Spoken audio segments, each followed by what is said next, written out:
आपल्या सगळ्यांच्या परिसरामध्ये येणार होतो 5 तारखेला, परंतु काही कारणानिमित्त मला तो कार्यक्रम थोडासा पुढे ढकलावा लागला आणि आज मी आपल्या सगळ्यांच्या समवेत आहे. काल खरं होळी झाली.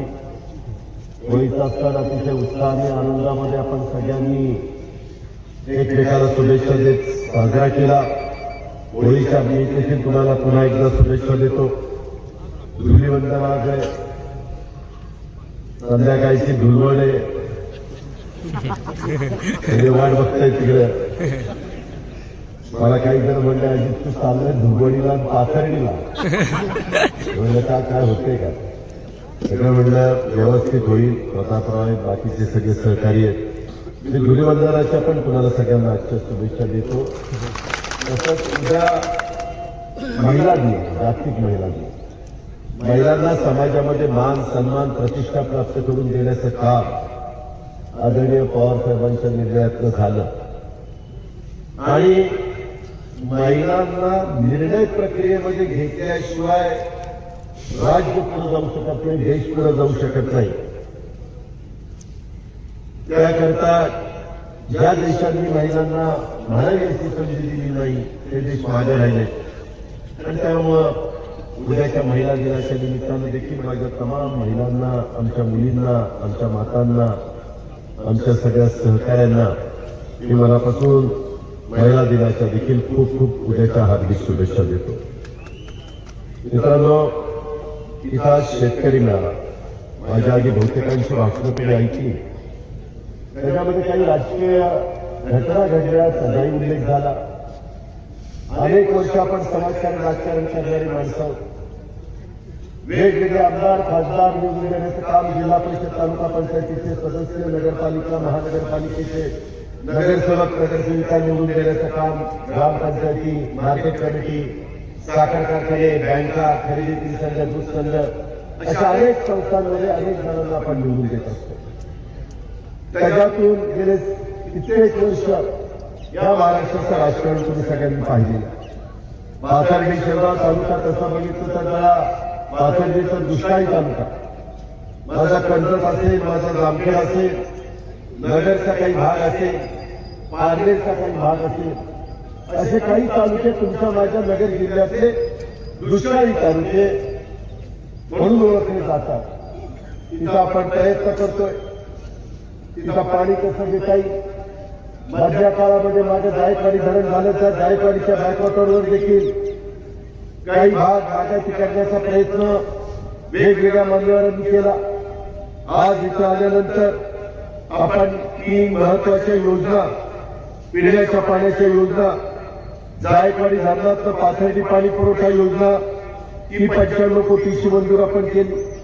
मित्रांनो, त्याच्यामध्ये 20 ऑक्टोबर 2022ला आम्ही तो शासकीय निर्णय झालेला होता.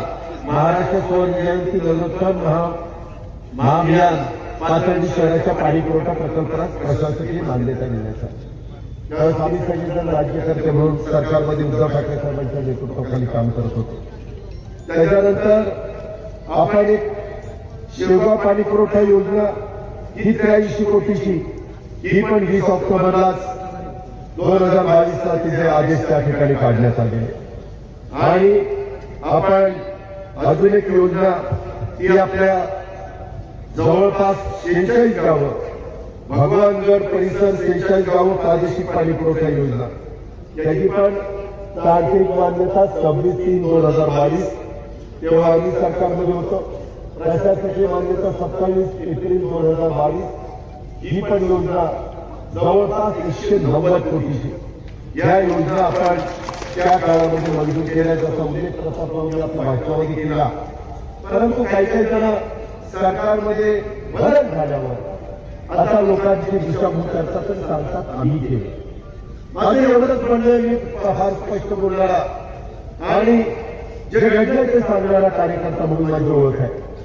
या योजना पाठीमागच्या काळामध्ये चंद्रशेखर घुले पाटील असतील, आमचे प्रतापराव ठाकरे असतील, बाकीचे सगळे आमचे सहकारी असतील, आमच्या महाविकास आघाडीचे सगळे घटक असतील, ज्यांनी पाठपुरावा केला. हसन मुश्रीफांना सांगितलं, गुलाबराव पाटलांचा उल्लेख मगाशी झाला. उद्धव ठाकरेंनी फार अक्षरशः पानपट्टीचं दुकान चालवणारं हे अतिशय साधा कार्यकर्ता.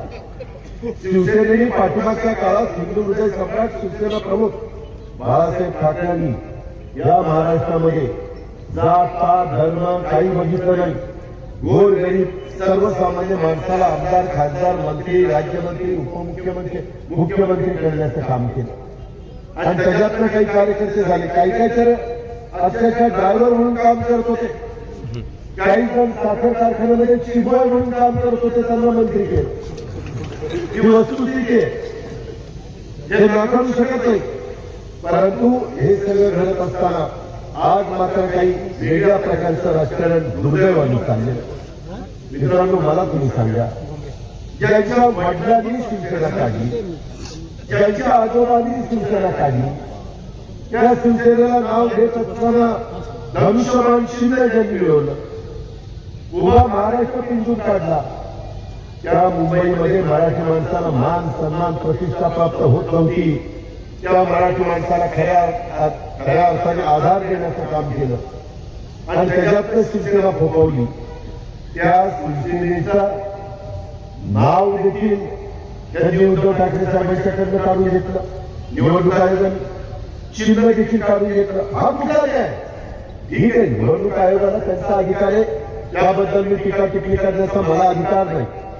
परंतु ज्यावेळेस निर्णय घ्यायला आपण बसतो, काही मी मागे अनेकदा सभांच्या मध्ये सांगितले, हे अद्याप घडलं नव्हतं. पहिल्यांदा मागे 90-92 घडलं, दुसऱ्यांदा नंतरच्या काळामध्ये मध्ये घडलं, ते दोन्ही वेळा बाळासाहेब ठाकरे हयात असताना घडलं आणि आता उद्धव ठाकरे साहेबांच्या काळामध्ये घडलं.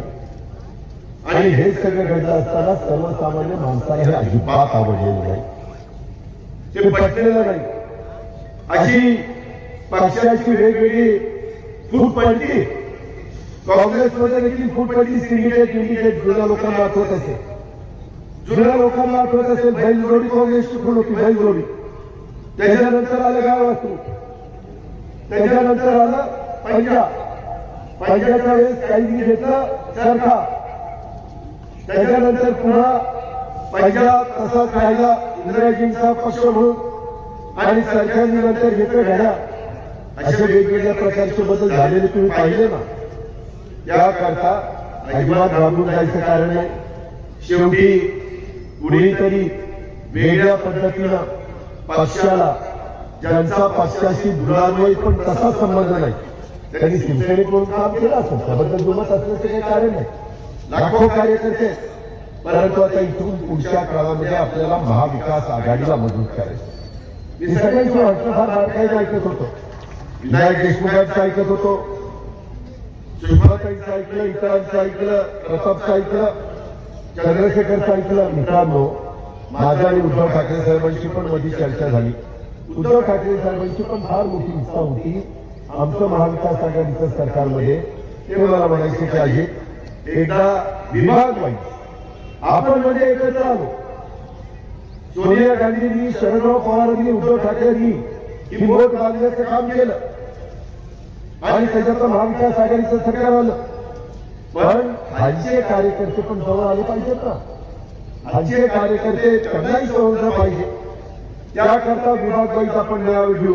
बाळासाहेब थोरात असतील, अशोक चव्हाण, मी, जयंत पाटील, भुजबळ साहेब, स्वतः उद्धव ठाकरे साहेब, असे मान्यवर सगळ्यांचे. पण दुर्दैवाने त्या काळामध्ये 2 वर्ष करोनाची होती आणि करोनाच्या काळामध्ये तुमचा सर्वांचा जीव महत्वाचा होता.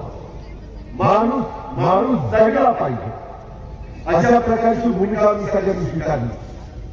अंतर ठेवावं लागत होतं, फिजिकल डिस्टन्स ठेवावा लागत होता, मास्क वापरावं लागत होतं. कितीतरी जीवाभावाची माणसं तुमच्या माझ्या जवळची आपल्याला सोडून गेली ना. आपण प्रयत्न केला. आपण बाकीच्या सगळ्या गोष्टीच्या मध्ये जे काही सरकारकडनं देता येईल, ऑक्सिजन, अँब्युलन्स, त्याच्या संदर्भामध्ये पॅरामेडिकल स्टाफ असेल, नर्सेस असतील, डॉक्टर्स असतील, आमच्या पोलीस दलांनी चांगल्या प्रकारचं काम केलं. लोकांना आपण विश्वासात घेतलं. काही वेळेस आपल्याला बंद ठेवावं लागलं. लॉकडाऊन देशाचे पंतप्रधान सांगत होते लॉकडाऊन करा. त्याच्यामध्ये त्यांनी सांगितलेलं होतं केंद्र सरकारने आदेश दिले होते की महाराष्ट्र नाही तर भारतातली सगळी मंदिर असतील, मस्जिद असेल, जे काही तीर्थस्थान आहेत, शक्तीस्थळ आहेत, लोकांच्या भावनाशी निगडीत असणारा मुद्दा आहे, तिथं पण आपल्याला आवर घालावं लागेल. सण देखील गणेशोत्सव असेल, आपले गोकुळाष्टमी असेल, त्याच्या संदर्भामध्ये गोविंदा, बाकीचे सगळे सण हे पण साधेपणाने साजरे केले. हे काय सांगतात की बघा आम्ही आलो सण साजरे करायला सुरुवात झाली. अरे तुम्ही आला, कोरोना गेल्यानंतर तुम्ही आला, तुम्ही नसता आला, आम्ही उद्धव ठाकरेंच्या नेतृत्वाखाली असतो तरी देखील आम्ही सण साजरे केलेच असते. त्याला तुम्ही काय सांगायचं कारण? पण लोकांचा भावनिक मुद्दा करतात, ज्याचा उल्लेख मगाशी सुषमाताईंनी केला. आज पाथर्डीकरांनो एक गोष्ट लक्षात घ्या, महागाई वाढली का नाही? वाढली. तुमच्या मागे शेतकऱ्यांच्या खताच्या किमती वाढल्या का नाही? वाढल्या. कशा पद्धतीनं पिकांच्या किमती वाढल्या का? नाही वाढल्या. गॅस सिलेंडर युपीएच्या काळात केवढ्याला होता, आता केवढ्याला झालाय, त्याच्याबद्दल उत्तर देत नाही. आता लोकांचं लक्ष गॅस सिलेंडरकडनं, पेट्रोलकडनं, डिझेलकडनं, खतांच्या किमती वाढल्यात, माझ्या शेतकऱ्यांच्या पिकांच्या किमती कमी झालेल्या आहेत आणि त्याच्यातून महागाई वाढलेली आहे, बेरोजगारांची संख्या वाढली. आज कुठेही गेल्यानंतर एवढे तरुणी भेटतात, दादा भरती कधी म्हणा 75,000 लोकांची भरती करायचं जाहीर केलं. आज 8-9 महिने होत आले ना, का भरती थांबली? कुणी अडवलंय? का करत नाही भरती? काही उत्तर त्या निमित्तानं देत नाही. मित्रांनो, यांचं सगळं लक्ष स्वतःच सरकार कसं टिकेल, कोण टिकेल का? तुम्ही विचार करा ना पाथर्डीकरांनो. पुढेही मुख्यमंत्री झाल्यानंतर पहिले 1 महिना 2 महिने फार तर मंत्रिमंडळ विस्तार करत नाही. आज 8 महिने झाले, 42 लोक घेता येतात. घेतली किती? 20 लोक, 22 लोक कमी. 22 लोक कमी असल्यामुळे महाराष्ट्राच्या विकास कामावर परिणाम होणार नाही. पालकमंत्री एकेका जिल्ह्याला, एकेका पालकमंत्र्याकडे 2-2, 3-3, 4-4 जिल्हे, काही पालकमंत्र्याकडे 6 जिल्हे. कसं काम करणार? काय करत नाही? मंत्रिमंडळ दिसतात. तुमच्या महिला दिन आहे, अखेरात तुमच्या माझ्या शाहू फुले आंबेडकरांच्या महाराष्ट्रामध्ये, जिजाऊंच्या महाराष्ट्रात, पुण्याच्या कैलासगिरी होळकरांच्या महाराष्ट्रात, सावित्रीबाई फुलेंच्या महाराष्ट्रात, अण्णाभाऊ साठेंच्या महाराष्ट्रात एक देखील महिला नाही. किती महिला? करोडो महिला आहेत ना. संधी दिल्यानंतर उत्तम पद्धतीचं काम करतात ना, मग का नाही त्यांना संधी देत? त्याचं उत्तर नाही द्यायचं का? दाबत्या आवाजात सांगतात. जर मंत्रिमंडळाचा विस्तार केला तर ज्यांना सांगितलं तुला करतो, तुला करतो, तुला करतो, त्याच्यातली बाकीची म्हणतील आपल्याला करत नाही, मग चला आता परत मागायला. ही भीती आणि सरकार पडेल ही त्यांना भीती आहे. त्यामुळं राज्याचं नुकसान होतं.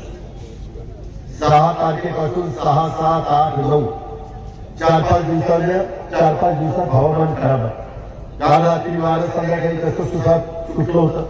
काही ठिकाणी पाऊस पडला, इतर पाथर्डीला सकाळी पाऊस पडला, गारपीट होती. द्राक्षाचं पीक अक्षरशः हातात उडल्याशी आलेला आज वाया चाललेलं आहे. गहू काढणीला आलाय, वाया चाललाय. हरभरा काढायला आलाय, वाया चाललाय. भाजीपाल्याची अवस्था. पुणे मुंबईत ती कोथिंबीर तर असे घेऊन जाणे, कोथिंबीर घेऊन जाणे भाजीपाला. फुकट भाजीपाला कोथिंबीर देण्याची अवस्था झालेली आहे. कांद्याचं तर परवा एक शेतकरी आला, राजेंद्र तुकाराम चव्हाण, आमचा बार्शीचा, त्याने मला सांगितलं दादा 2 रुपयाची पट्टी मिळाली, 2 रुपयाचा शेक. मी सरकारला देखील दाखवलं. काय अवस्था आहे? 2 रुपयाचा शेक. त्याने त्या ठिकाणी 512 किलो कांदा 17 फेब्रुवारीला नेला. 1 रुपया दर त्याला देण्यात आला. त्याला वाहतुकीचा खर्च, हवालीचा खर्च, तोडाईचा खर्च, व्यापाऱ्यांनी 10 पोती कांदा 2 रुपयाचा शेक त्याला दिला. सिन्नरला देखील 4 क्विंटल कांदा विकला. त्याच्यामध्ये उलट त्या व्यापाऱ्याने सांगितलं तुझेच पैसे मला येत नाही, तूच पैसे दे मला. आणि त्याला 318 रुपये खिशातनं काढून द्यावे लागले. मी खोटं बोलत नाही, कारण मी पण शेतकरी आहे. मित्रांनो, ही अवस्था हे सरकारला कळत नाही का? आम्ही सरकारला सांगितलं नाफेडची खरेदी सुरू करा. पाठीमागच्या काळामध्ये आम्ही सरकारमध्ये असताना असाच प्रसंग आला. मला वाटतं नरेंद्र घुले पाटील किंवा पांडुरंग अभंग त्यावेळेस आमदार असतील आणि त्यावेळेस आम्ही कांदा 300 कोटी रुपयाचा त्या काळामध्ये विकत घेतला. 300 कोटी तोटा झाला तरी शेतकरी माझा मोडला नाही पाहिजे, शेतकरी जगला पाहिजे म्हणून त्यावेळेस आम्ही विलासराव देशमुखांच्या काळामध्ये 300 कोटीचा कांदा घेऊन 300 कोटीचं नुकसान केलं. शेतकऱ्याकरता नुकसान झालं तर आम्ही काही आपल्याला काही कमी पडत नाही. शेवटी शेतकरी लाखाचा पोशिंदा आहे. उद्या त्यांनी जर नाही पिकवलं तर काय आपण बाकीचे जर खाणार, या गोष्टीचा विचार केला पाहिजे. मित्रांनो, आज आम्ही त्यांना सतत सरकार विधानसभेच्या अधिवेशनात सांगतो. आता उद्या पण गारपिटीच्या बद्दलचा मुद्दा, अवकाळी पावसाचा मुद्दा काढणारच किंवा हे नुकसान झालं सांगणार काय. आम्ही पहिल्यांदा मुद्दा मांडतो, दोन्ही बाजूचे आमदार लोक मुद्दा मांडतात आणि नंतर मुख्यमंत्री किंवा उपमुख्यमंत्री भाषण देतात. पुष्कळ सांगतात आम्ही एनडीआरएफच्या पेक्षा दुप्पट तिप्पट पैसे दिले. तुमचं पाठीमागच्या काळामध्ये जे काही पाऊस सातत्याने पडला आणि त्याचं नुकसान झालं त्याचे पैसे तुम्हाला मिळाले का? नाही मिळाले. मी एकनाथरावांना सांगतो, एकनाथराव तुम्ही किती म्हणाला तर लोकांना पैसे नाही मिळाले. मिळालं एक तर आपला शेतकरी खोटं बोलत नाही. त्याला पैसे मिळाले ते सरळ मिळाले म्हणून तू सांग. आम्ही मागच्या वेळेस सरकारमध्ये आलो, उद्धव ठाकरे साहेबांनी कर्जमाफी दिली, आम्ही त्याच्यामध्ये राबवली. परंतु वेळ परतफेड करणाऱ्याला 50,000 रुपये द्यायचे होते. 2 वर्ष थोडीशी अडचणीची गेली. मी सभागृहामध्ये सांगितलं की परिस्थिती सुधारल्यानंतर मागचा अर्थसंकल्प सादर करत असताना पैसे देतो म्हणून सांगितलं. द्यायला सुरुवात झाली, दुर्दैवाने सरकार गेलं. आता तेही पैसे द्यायचे देतो म्हणताय. पण ही अवस्था, भूविकास बँकेचं पण पाठीमागच्या काळामध्ये महत्वाचे निर्णय आम्ही घेतले. मित्रांनो, आज काही भागात पातळीमध्ये परिस्थिती वेगळी आहे, परंतु काही भागात महाराष्ट्रामध्ये ऊसाचं क्षेत्र चांगलं आहे. ऊसाला 2 पैसे मिळू शकतात. परदेशामध्ये साखर 4200 रुपये चालली, 4200. आज चंद्रशेखर घुले पाटील त्यांच्या कारखान्याची साखर कितीला विकताय? 3200 रुपये. जर 3200 किंवा 3250, फार तर फार 3300, ह्याच्यावर नाही. तुम्ही प्रतापला विचारा, इतरांना विचारा, तुमच्या ओळखीचे कोणी असतील तर त्यांना विचारा. आणि मग जर परदेशात साखर पाठवली तर 4000 रुपये क्विंटल जर दर मिळाला, शेतकऱ्याला 7 ते 8 रुपये जास्त त्या कारखान्याला मिळाले टनाला, म्हणजे 800 रुपये किलो, 700 रुपये का 800 रुपये क्विंटलला. काय वाईट आहे?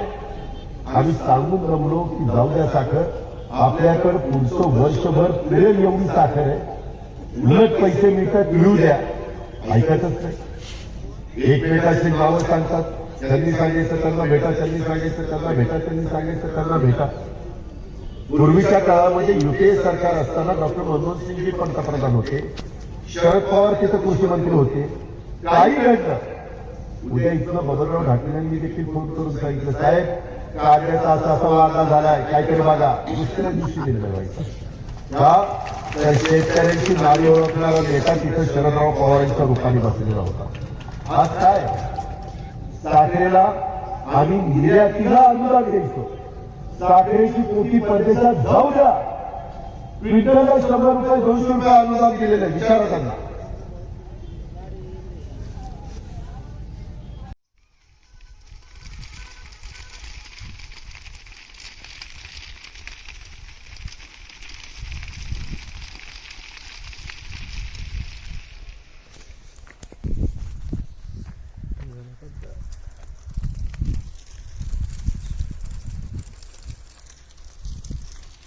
जाता येतंय वार.